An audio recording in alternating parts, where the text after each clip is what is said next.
आता पाहूया लोकसभेच्या रणसंग्रामासंदर्भातल्या टॉप 9 बातम्या। कणकवलीत नारायण राणेंसाठी राज ठाकरेंची सभा, महायुतीच्या उमेदवारासाठी राज ठाकरेंकडून पहिली सभा। सभेपूर्वी नारायण राणे यांच्याकडून राज ठाकरेंची भेट। 2.5 वर्ष मुख्यमंत्रीपद मान्य केलं असतं तर आज जे बोलत आहात ते बोलले असतात का? राज ठाकरे यांचा उद्धव ठाकरेंवर निशाणा।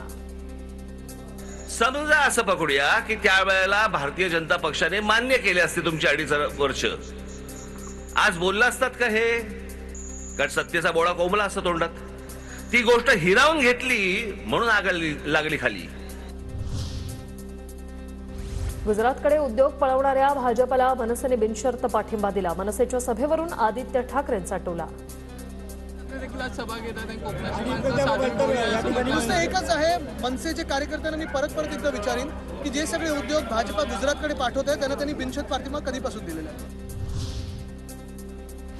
उद्धव ठाकरेंनी धमक्या देऊ नये, मी मनात आणलं तरी फार काही करू शकतो, नारायण राणे यांचा इशारा।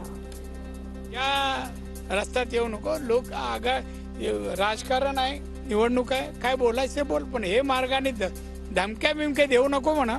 पोलीस प्रोटेक्शन घेऊन तुझी इच्छा असली कधी फोन कर, मी इथे येतोय। चांगल्या मतांनी लाख मताचा वाईतून उदयनराजेंना 1 लाखांचं मताधिक्य द्या। जूनमध्ये नितीन पाटील यांना खासदार करतो, खासदार न केल्यास पवारांच्या औलाद सांगणार नाही, उपमुख्यमंत्री अजित पवारांचं वक्तव्य।